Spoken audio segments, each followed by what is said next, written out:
Hi guys, ಇವಾಗ ತುಲಾರಾಶಿಯವರ 2026 ವರ್ಷ ಭವಿಷ್ಯದ ಬಗ್ಗೆ ತಿಳಿಸ್ಕೊಡ್ತಾ ಇದ್ದೀನಿ. ತುಲಾರಾಶಿ ಬಗ್ಗೆ ಹೇಳಬೇಕು ಅಂದರೆ ಅದರ ಅಧಿಪತಿ ಬಂದು ಶುಕ್ರ. ಮತ್ತು ತುಲಾರಾಶಿಯವರು ಯಾವತ್ತಿದ್ರೂ ನ್ಯಾಯವಾದಿಗಳು.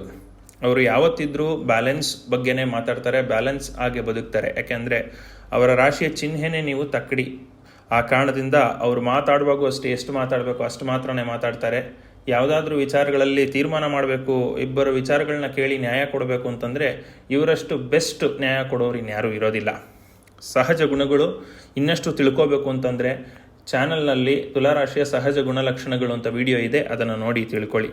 2026ರಲ್ಲಿ ಅದೃಷ್ಟದ ರಾಶಿಗಳಲ್ಲಿ ತುಲಾರಾಶಿ ಕೂಡ ಒಂದು. ಇವರಿಗೆ ಟೈಮ್ ತುಂಬ ಚೆನ್ನಾಗಿದೆ. ಈಗ ಒಂದೊಂದು ಗ್ರಹಗಳಿಂದ ಏನೇನು ಬೆನಿಫಿಟ್ಸ್ ಇದೆ ಅಂತ ಹೇಳ್ತಾ ಹೋಗ್ತೀನಿ, ಕೊನೆಗೆ ಸಮರೈಸ್ ಮಾಡ್ತೀನಿ ರಿಸಲ್ಟ್ಸ್ನ. ಸೊ ಕೊನೆ ತನಕ ವಿಡಿಯೋ ನೋಡೋದು ಉತ್ತಮ ಅಂತ ಹೇಳ್ತೀನಿ. ಮೊದಲಿಗೆ ಚಂದ್ರ 8ನೇ ಮನೆಯಲ್ಲಿ ಕೂತ್ಕೊಂಡಿದ್ದಾನೆ. ಚಂದ್ರ 8ನೇ ಮನೆಯಲ್ಲಿ ಗೋಚಾರ ಮಾಡೋದು ಒಳ್ಳೆಯದಲ್ಲ. ಅದೃಷ್ಟದ ರಾಶಿ ಅಂತಾರೆ, ಚಂದ್ರನೇ ಫಸ್ಟ್ ಗೋಚಾರ ಚೆನ್ನಾಗಾಗ್ತಿಲ್ಲ ಅಂತ ಹೇಳ್ತಾ ಇದ್ದಾರೆ ಅಂತ ತಿಳ್ಕೊಬೇಡಿ. ಇಂಡಿವಿಜುವಲ್ ಪ್ಲಾನೆಟ್ ವೈಸ್ ಹೇಳ್ತೀನಿ. ಫಸ್ಟು ಚಂದ್ರ 8ನೇ ಮನೆಯಲ್ಲಿ ಒಳ್ಳೆ ಗೋಚಾರ ಅಲ್ಲ. ಆದ್ದರಿಂದ ಸ್ವಲ್ಪ ಹೆದರಿಕೆ, ಅನವಶ್ಯಕ ಹೆದರಿಕೆ ಅಲ್ಲಿ ಇರೋದಿಲ್ಲ. ಆ ಫ್ಯಾಕ್ಟ್ಸು ನೀವು ಕಲ್ಪನೆ ಮಾಡಿಕೊಂಡು, ಈ ರೀತಿ ಆಗ್ಬಿಟ್ರೆ ಏನು ಮಾಡೋದು, ಆ ರೀತಿ ಸಮಸ್ಯೆ ಆಗ್ಬಿಡುತ್ತೇನೋ, ಇಷ್ಟು ಸಮಸ್ಯೆ ಆದಮೇಲೆ ತುಂಬ ದೊಡ್ಡ ಸಮಸ್ಯೆನೇ ಆಗುತ್ತೆ, ಚಿಕ್ಕದಾಗಿ ಮುಗಿಯೋದಿಲ್ಲ ಇದು, ಹೆದರಿಕೆ ಅಲ್ಲೇನೂ ಇರೋದಿಲ್ಲ. ನೀವೇ ಕಲ್ಪನೆಗಳನ್ನ ಮಾಡಿಕೊಂಡು ಹೆದರ್ಕೋತಿರ್ತೀರಿ.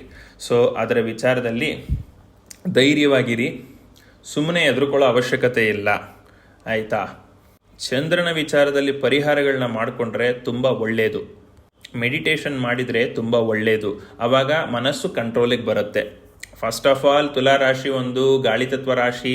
ಅಲ್ಲಿ ಚಂದ್ರ ಬಂದಾಗ ಗಾಳಿ ಆಡದಂತೆಯೇ ಫಿಕಲ್ ಮೈಂಡೆಡ್ ನೇಚರು, ಇಂಡಿಸೈಸಿವ್ನೆಸ್ಸು, ಇದು ಸಹಜ ಗುಣಗಳು, ಅದು ಇರುತ್ತೆ. ಅದರ ಬಗ್ಗೆ ಹೆದರ್ಕೊಳ್ಳೋ ಅವಶ್ಯಕತೆ ಇಲ್ಲ, ಆಯಿತಾ? ಕಲ್ಪನೆಗೆ ಜಾಸ್ತಿ ಬೆಲೆ ಕೊಡಬೇಡಿ. ಸತ್ಯ ಏನಿದೆ ಅದನ್ನು ತಿಳ್ಕೊಳ್ಳೋಕ್ಕೆ ಪ್ರಯತ್ನ ಪಡಿ. ಸ್ವಲ್ಪ ಹಿತಶತ್ರುಗಳಿಂದ ತೊಂದರೆ ಆಗುವಂಥ ಸಾಧ್ಯತೆ ಇರುತ್ತೆ, ಆದರೆ ಅದು ನೀವು ಅಂದ್ಕೊಂಡ ಮಟ್ಟಿಗೆ ಸಾಧ್ಯತೆ ಇರಲ್ಲ. ಬಟ್ ನೀವು ಜಾಸ್ತಿ ಇಮ್ಯಾಜಿನ್ ಮಾಡ್ಕೊಳ್ತಿರ್ತೀರಿ, ಆಯಿತಾ? ಅದನ್ನು ಅಷ್ಟು ಸೀರಿಯಸ್ ಆಗಿ ತಗೊಳಕ್ಕೆ ಹೋಗಬೇಡಿ. ಇನ್ನು ನೆಕ್ಸ್ಟು, ಸೂರ್ಯ ನಿಮ್ಮ 3ನೇ ಮನೆಯಲ್ಲಿ ಗೋಚಾರ ಮಾಡ್ತಾನೆ. ಸೂರ್ಯನ 3ನೇ ಮನೆ ಗೋಚಾರ ತುಂಬ ಒಳ್ಳೆಯ ಗೋಚಾರ. 3ನೇ ಮನೆ ಅಂತಂದರೆ ಹೌಸ್ ಆಫ್ ಕಮ್ಯುನಿಕೇಷನ್ನು. ನಿಮ್ಮ ಮಾತು ಒಂದು ಸಾರಿ ಆಡಿದರೆ 10 ಜನ ನಿಂತಿರಲಿ, 100 ಜನ ನಿಂತಿರಲಿ, ಬಾಯಿ ಮುಚ್ಕೊಂಡು ಸುಮ್ಮನಾಗ್ಬಿಡ್ತಾರೆ. ಅಷ್ಟು ಪವರ್ ಇರುತ್ತೆ ನಿಮ್ಮ ಕಮ್ಯುನಿಕೇಷನ್ ಅಥವಾ ನಿಮ್ಮ ಮಾತಿಗೆ. ನಿಮ್ಮ ಮಾತಿಗೆ ಬೆಲೆ ಸಿಗುತ್ತೆ. ನಿಮ್ಮ ಮಾತಿಗೆ ಯಾರೂ ಎದುರಾಡೋದಿಲ್ಲ ಅಂತಂದರೆ ಕರೆಕ್ಟಾಗಿ ಮಾತಾಡಬೇಕು, ಆಯಿತಾ? ಅಧಿಕಾರ ಇದೆ ಅಥವಾ ಈಗ ಟೈಮ್ ಚೆನ್ನಾಗಿದೆ ಅಂತ ಬೇಡದೇ ಇರೋದು ಮಾತಾಡಿದ್ರೆ ಮುಂದೊಂದು ದಿನ ಸಮಸ್ಯೆ ಆಗುತ್ತೆ. ಆ ಕಾರಣದಿಂದ ನ್ಯಾಯವಾಗಿ ಮಾತಾಡಿ, ನ್ಯಾಯದ ಪರ ಮಾತಾಡಿ. ನೀವು ಯಾವತ್ತು ಮಾತಾಡಿದರೂ ಅದು ಸಕ್ಸಸ್ಫುಲ್ ಆಗೇ ಇರುತ್ತೆ. ಈಗ ಎಸ್ಪೆಷಲಿ 3ನೇ ಮನೆಯಲ್ಲಿ ಸೂರ್ಯ ಇರೋದ್ರಿಂದ ನಿಮ್ಮ ಮಾತಿಗೆ ಬೆಲೆ ಇರುತ್ತೆ. ಸಮಾಜದಲ್ಲಿ ನಿಮ್ಮ ಗೌರವ ಹೆಚ್ಚಾಗುತ್ತೆ. ಏನು ಮಾತಾಡಿದ್ರು ಅವ್ನು ಕರೆಕ್ಟಾಗಿ ಮಾತಾಡ್ತಾನೆ ಅನ್ನೋ ಹೆಸರು ಸಿಗುತ್ತೆ ನಿಮಗೆ. ಮತ್ತು ಒಡ ಹುಟ್ಟಿದವರಿಗೆ ಒಳ್ಳೆ ಬಾಂಧವ್ಯ ಇರ್ತದೆ. ಒಡ ಹುಟ್ಟಿದವರಿಗೆ ಒಳ್ಳೆ ಲಾಭ ಮಾಡಿಕೊಡುವ ಯೋಗ ಇದೆ. ಒಡ ಹುಟ್ಟಿದವರಿಂದ ಲಾಭ ಇದೆ. ಸರ್ಕಾರಿ ಕೆಲಸಗಳಲ್ಲಿ ಪ್ರಗತಿ ಆಗತ್ತೆ. ಸರ್ಕಾರಿ ಕೆಲಸಗಳೇನಾದರೂ ಆಗಬೇಕು ಅಂದರೆ, ಆರ್ಡರ್ಗಳಾಗಬೇಕು ಅಂತಂದರೆ ಅದು ನಿಮ್ಮ ಕಡೆ ಆರ್ಡರ್ ಆಗತ್ತೆ. ಸೂರ್ಯ ತುಂಬ ಚೆನ್ನಾಗಿದ್ದಾನೆ. ಅದು ಧನಸ್ಸು ರಾಶಿಯಲ್ಲಿರೋದ್ರಿಂದ, ಅಗ್ನಿ ತತ್ವ ರಾಶಿಯಾಗಿರೋದ್ರಿಂದ ಸೂರ್ಯ ಅಲ್ಲಿ ತುಂಬ ಚೆನ್ನಾಗಿರ್ತಾನೆ. ಆ ಕಾರಣ ತುಂಬ ಒಳ್ಳೆ ರಿಸಲ್ಟ್ ಇದೆ ಸೂರ್ಯನಿಂದ. ಸರ್ಕಾರಿ ಸವಲತ್ತುಗಳನ್ನ ಪಡಿತೀರಾ. ಯಾರಾದರೂ ಸರ್ಕಾರಿ ಕೆಲಸಗಳಿಗೆ ಅಪ್ಲಿಕೇಶನ್ಸ್ ಹಾಕಿದ್ರೆ ಸರ್ಕಾರಿ ಕೆಲಸ ಸಿಗತ್ತೆ. ಆಲ್ರೆಡಿ ಅಪಾಯಿಂಟ್ಮೆಂಟ್ ಒಂದು ಪೆಂಡಿಂಗ್ ಇದೆ, ಎಲ್ಲ ಕೆಲಸ ಮುಗಿದಿದ್ರೆ ಈಗ ಅಪಾಯಿಂಟ್ಮೆಂಟ್ ಆಗುವ ಚಾನ್ಸಸ್ ಇದೆ. ಅಥವಾ ಆಲ್ರೆಡಿ ಕೆಲಸ ಮಾಡ್ತಿರೋರು ಹಿರಿಯ ಅಧಿಕಾರಿಗಳಿಂದ ಪ್ರಶಂಸೆ ಪಡಿತೀರಿ, ಬಡ್ತಿ ಪಡಿತೀರಿ. ಟ್ರಾನ್ಸ್ಫರ್ ಯಾರಾದರೂ ಬಯಸ್ತಿದ್ರೆ ಬಯಸುವಂಥ ಜಾಗಕ್ಕೆ ಟ್ರಾನ್ಸ್ಫರ್ ಆಗತ್ತೆ. ಇನ್ನು ನೆಕ್ಸ್ಟು, ಗುರು ನಿಮ್ಮ 9ನೇ ಮನೆಯಲ್ಲಿ ಗೋಚಾರ ಮಾಡ್ತಿದ್ದಾನೆ. ನಿಮಗೆ ಗುರುಬಲ ಇದೆ, ತುಂಬ ಒಳ್ಳೆಯ ಸ್ಥಾನದಲ್ಲಿ ಗುರು ಇದ್ದಾನೆ. ಸಮಾಜದಲ್ಲಿ ನಿಮ್ಮ ಗೌರವ ಹೆಚ್ಚಾಗತ್ತೆ. ಏನೋ ಒಂದು ವಿಚಾರದಲ್ಲಿ ಸಮಾಜಕ್ಕೆ ಪೂರ್ತಿ ನಿಮ್ಮ ಹೆಸರು ಗುರುತಾಗಿ ಉಳಿಯುತ್ತೆ. ಏನೋ ಒಂದು ವಿಚಾರ, ಈಗ ಒಬ್ಬ ಲಾಯರ್ ಆಗಿರ್ತೀರಿ ಅಂತ ತಿಳ್ಕೊಳ್ಳಿ, ನೀವೊಂದು ಕೇಸ್ ಗೆದ್ದು ಬಿಡ್ತೀರಿ. ಆ ಕೇಸು ತುಂಬ ಸೆನ್ಸೇಷನಲ್ ಕೇಸ್ ಆಗಿರುತ್ತೆ. ಅದರಲ್ಲಿ ನಿಮಗೆ 10-15 ವರ್ಷದ ಒಂದು ಫೇಮ್ ಸಿಗುತ್ತೆ, ಒಂದು ಹೆಸರು ಸಿಗುತ್ತೆ. ಇಂಥ ಕೇಸ್ನ ಗೆದ್ಬಿಟ್ರಂತಪ್ಪ ಲಾಯರು ಅಂತ ಹೆಸರು ಸಿಗುತ್ತೆ. ಅಂದರೆ ಲಾಯರ್ ಅಂತ ಎಕ್ಸಾಂಪಲ್ ಹೇಳಿದ್ದು. ಸೊ ಆ ಥರ ಸಮಾಜದಲ್ಲಿ ನಿಮ್ಮ ಹೆಸರು ಉಳಿಯುವಂಥ ಒಂದು ಕಾರ್ಯ ಈ ವರ್ಷದಲ್ಲಿ ಆಗತ್ತೆ. ಅದು ಗುರು ನಿಮಗೆ ಮಾಡಿಕೊಡ್ತಾನೆ. ಪಿತ್ರಾರ್ಜಿತ ಆಸ್ತಿಯಲ್ಲಿ ಲಾಭ ಇದೆ. ಹಿರಿಯರು ನಿಮಗೆ ಕೊಡಬೇಕಾಗಿದ್ದ ಆಸ್ತಿ ನಿಮ್ಮ ಕೈಗೆ ಸೇರುತ್ತೆ.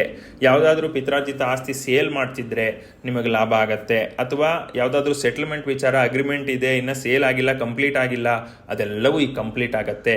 ತೀರ್ಥಕ್ಷೇತ್ರ ದರ್ಶನ ಆಗತ್ತೆ, ದೂರದ ಊರಿಗೆ ಪ್ರಯಾಣ ಆಗತ್ತೆ, ಒಂದು ಟ್ರಿಪ್ ಹೋಗ್ತೀರಿ, ಒಳ್ಳೆ ಟೈಮ್ ಎಂಜಾಯ್ ಮಾಡ್ತೀರಿ, ಲಕ್ಸುರಿಯಸ್ ಲೈಫ್ನ ಎಕ್ಸ್ಪೀರಿಯನ್ಸ್ ಮಾಡ್ತೀರಿ.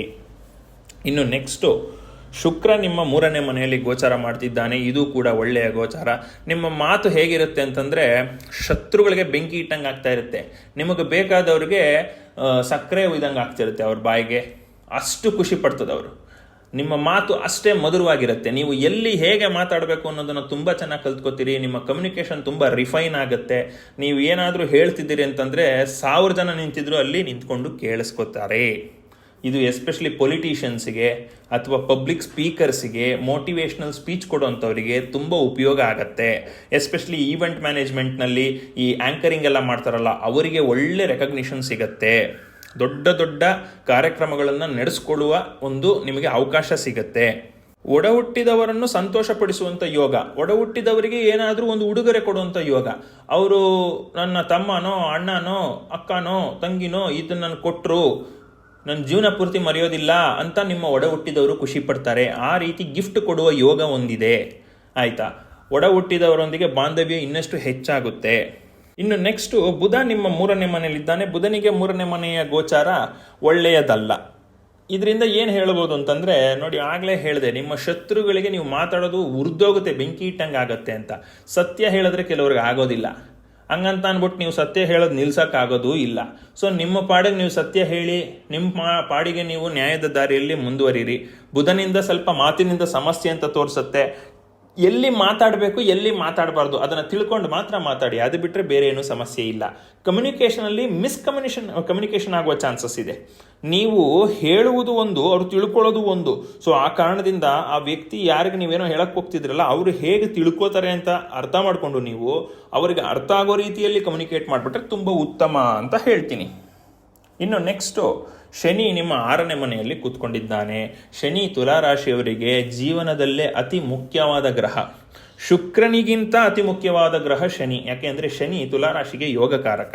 ತುಲಾರಾಶಿಯಲ್ಲೇ ಶನಿ ಉಚ್ಚನಾಗೋದು. ಶನಿ ಯಾಕೆ ತುಲಾರಾಶಿನ ಇಷ್ಟಪಡ್ತಾನೆ ತುಂಬ ಅಂತಂದರೆ, ತಕ್ಕಡಿ ಅಂತ ಮೊದಲೇ ಹೇಳಿದೆ ನಾನು, ನ್ಯಾಯ ಕೊಡುವಂಥ ವ್ಯಕ್ತಿ ನ್ಯಾಯವಾದಿ ಅಂತ ಹೇಳಿದೆ ನಾನು. ಶನಿ ಯಾವತ್ತಿದ್ರೂ ನ್ಯಾಯನೇ. ತಪ್ಪು ಸರಿಗಳನ್ನ ಲೆಕ್ಕ ಹಾಕಿ ಯಾರ ಪರವಾಗಿ ತೀರ್ಪು ಕೊಡಬೇಕು, ಕರೆಕ್ಟಾಗಿ ಕೊಡಬೇಕು ಅನ್ನೋದೇ ಶನಿ ಧರ್ಮ. ಆಯಿತಾ? ಕರ್ಮಾಧಿಪತಿಯವನು. ಆ ಕಾರಣದಿಂದ ನೀವು ಕರೆಕ್ಟಾಗಿ ನ್ಯಾಯ ಕೊಡೋದ್ರಿಂದ ಶನಿಗೆ ತುಲಾರಾಶಿ ತುಂಬ ಇಷ್ಟ ಆಗುತ್ತೆ. ಶನಿ ತುಲಾರಾಶಿಗೆ 6ನೇ ಮನೆ ಸ್ಥಾನದಲ್ಲಿರುವಂಥದ್ದು ಪುಣ್ಯ. ಎಷ್ಟು ಅದೃಷ್ಟ ಅಂತಂದರೆ ನಿಮಗೆ, ನಿಮ್ಮ ಶತ್ರುಗಳೆಲ್ಲ ಸರ್ವನಾಶ ಆಗ್ತಾರೆ.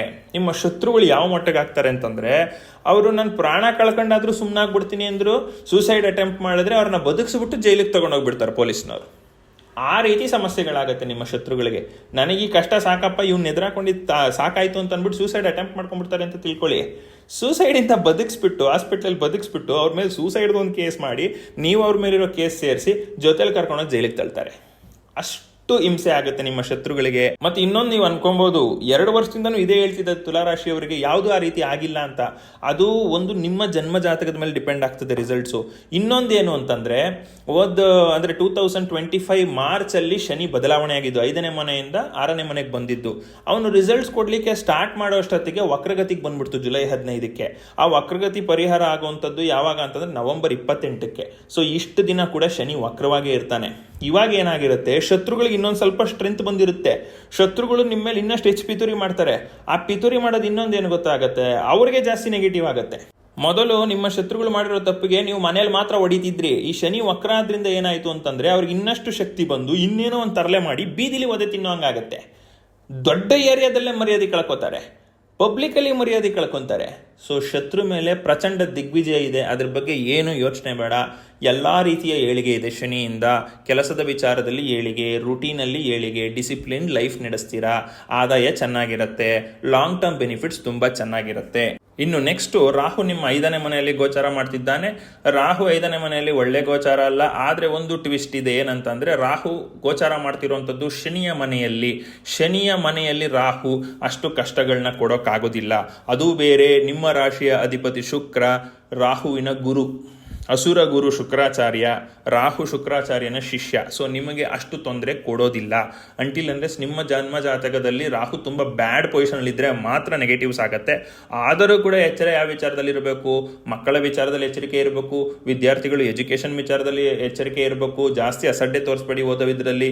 ನಾನು ಫಸ್ಟ್ ರ್ಯಾಂಕ್ ಬರೋನು ಬಿಡು, ನನಗೇನು ತೊಂದರೆ ಆಗೋದಿಲ್ಲ ಅಂತಂದರೆ ನೀವೇನು ಫೇಲ್ ಆಗೋದಿಲ್ಲ, ರ್ಯಾಂಕ್ ಕಡಿಮೆ ಆಗೋ ಚಾನ್ಸಸ್ ಇರುತ್ತೆ. ಸೊ ಆ ಕಾರಣದಿಂದ ಅಸಡ್ಡೆ ಬೇಡ, ಓದಿನಲ್ಲಿ ಕಾನ್ಸಂಟ್ರೇಟ್ ಮಾಡಿ.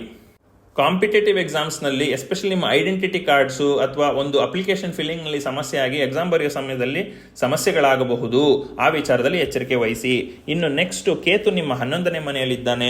ಇದು ತುಂಬ ಒಳ್ಳೆ ಕಾಂಬಿನೇಷನು, ಇದು ತುಂಬ ಒಳ್ಳೆ ಗೋಚಾರ. 11ನೇ ಮನೆಯಲ್ಲಿ ಕೇತು ಇದ್ದಾಗ ನಿಮಗೆ ಏನೇನು ಬರಬೇಕು ಜೀವನದಲ್ಲಿ ಅದೆಲ್ಲ ಬಂದು ನಿಮ್ಮ ಕೈ ಸೇರುತ್ತೆ.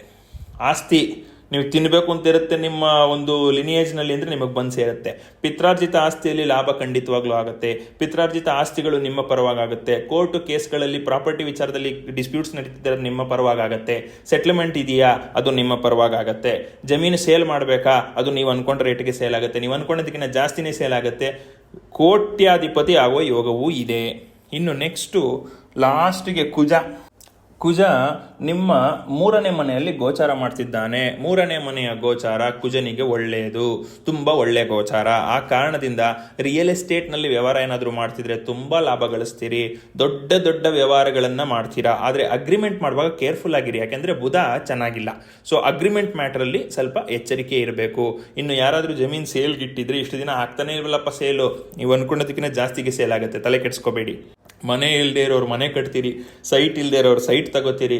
ಮನೆ ಆಲ್ರೆಡಿ ಕಟ್ಟಿರೋರು ಇನ್ನೊಂದು ಸ್ವಲ್ಪ ರೆನೋವೇಷನ್ ಮಾಡಬೇಕು, ಎಕ್ಸ್ಟೆನ್ಷನ್ ಮಾಡಬೇಕು, ಮಾಡ್ಕೋತೀರಿ, ಏನೂ ತೊಂದರೆ ಇಲ್ಲ. ಬಿಲ್ಡಿಂಗ್ ಕಾಂಟ್ರಾಕ್ಟರ್ಸ್ಗಂತೂ ಒಳ್ಳೆ ಕೆಲಸ. ಕನ್ಸ್ಟ್ರಕ್ಷನ್ ಎಕ್ವಿಪ್ಮೆಂಟ್ಸ್ ಮಾರೋರಿಗೆ, ಕನ್ಸ್ಟ್ರಕ್ಷನ್ ಮೆಟೀರಿಯಲ್ಸ್ ಮಾರೋರಿಗೆ ಒಳ್ಳೆ ಬಿಸ್ನೆಸ್ಸು, ಯಾವ ಸಮಸ್ಯೆಯೂ ಇಲ್ಲ. ಆಯಿತಾ? ಇದಿಷ್ಟು ತುಲಾರಾಶಿಯವರ 2026 ವರ್ಷ ಭವಿಷ್ಯ. Excellent result. ನೀವು ಚಂದ್ರ ಒಂದು ಚೆನ್ನಾಗಿಲ್ಲ ಅಂದರೆ ಏನು ಅಂತಾರೆ, ಮೆಂಟಾಲಿಟಿ ಅಷ್ಟೇ. ಸೊ ನಿಮ್ಮ ಮೆಂಟಾಲಿಟಿಲಿ ನೆಗೆಟಿವಿಟಿ ಮಾಡ್ಕೊಬೇಡಿ, ಪೆಸಿಮಿಸ್ಟಿಕ್ ಆಗಬೇಡಿ, ಆಪ್ಟಿಮಿಸ್ಟಿಕ್ ಆಗಿರಿ. ಎಲ್ಲ ನನ್ನ ಕಡೆಗೆ ಆಗುತ್ತೆ ಅನ್ನೋ ಧೈರ್ಯ ತೋರಿಸಿ. ಜೀವನ ನಿಮ್ಗೆ ತುಂಬ ಚೆನ್ನಾಗಿರುತ್ತೆ, ಏನೂ ತೊಂದರೆ ಇಲ್ಲ, ಏನೇನೂ ತೊಂದರೆ ಇಲ್ಲ. ಮಾತಲ್ಲಿ ಸ್ವಲ್ಪ ಎಚ್ಚರಿಕೆ, ಎಲ್ಲಿ ಏನು ಮಾತಾಡಬೇಕು ಅಂತ ಗಮನ ಇಟ್ಕೊಂಡು ಮಾತಾಡಿ. ಅದು ಬಿಟ್ಟರೆ ಬೇರೆ ಏನು ಪರಿಹಾರ ಅವಶ್ಯಕತೆ ಇಲ್ಲ. ಆದರೂ ಇಷ್ಟೆಲ್ಲ ಹೇಳ್ತಿದ್ರೂ ಕೂಡ ನಿಮಗೇನೂ ರಿಸಲ್ಟ್ಸ್ ಬರ್ತಾ ಇಲ್ಲ ಅಂತಂದರೆ ನಿಮ್ಮ ಜನ್ಮ ಜಾತಕದಲ್ಲಿ ಪಿತೃದೋಷನೋ, ಪಿತೃಶಾಪನೋ, ಕಾಳಸರ್ಪ ದೋಷನೋ, ಗುರುಚಂಡಾಳ ದೋಷನೋ ಏನಾದರೂ ಇರಬಹುದು. ಎಸ್ಪೆಷಲಿ ಪಿತೃದೋಷ, ಪಿತೃಶಾಪ ಇದ್ದರೆ ಎಲ್ಲ ಕೆಲಸಗಳು 99% ಬಂದು ನಿಂತೋಗೋಂಥ ಚಾನ್ಸಸ್ ಇರುತ್ತೆ. ಆ ಕಾರಣದಿಂದ ನಿಮ್ಮ ಜನ್ಮ ಜಾತಕದಲ್ಲಿ ಗ್ರಹಗಳ ಪರಿಸ್ಥಿತಿ ಏನಿದೆ ಅಂತ ತಿಳ್ಕೊಳ್ಳಿ. ದೋಷಗಳೇನಾದರೂ ಇದೆಯಾ, ಅದಕ್ಕೆ ಪರಿಹಾರ ಏನಾದರೂ ಬೇಕಾ ಅಂತ ನುರಿತ ಜ್ಯೋತಿಷ್ಯ ಹತ್ರ ತಿಳ್ಕೊಂಡ್ರೆ ತುಂಬ ಒಳ್ಳೆಯದು. ನಾನು ಕೂಡ ಜನ್ಮ ಜಾತಕ ಪರಿಶೀಲನೆ ಮಾಡಿಕೊಡ್ತೀನಿ. ನಿಮಗೆ ಅವಶ್ಯಕತೆ ಇದ್ದಲ್ಲಿ ಸ್ಕ್ರೀನ್ ಮೇಲೆ ಕಾಣ್ತಿರೋ ನಂಬರ್ ಅಥವಾ ಇಮೇಲ್ ಮೂಲಕ ನನ್ನ ಕಾಂಟ್ಯಾಕ್ಟ್ ಮಾಡ್ಬೋದು. Thank you very much.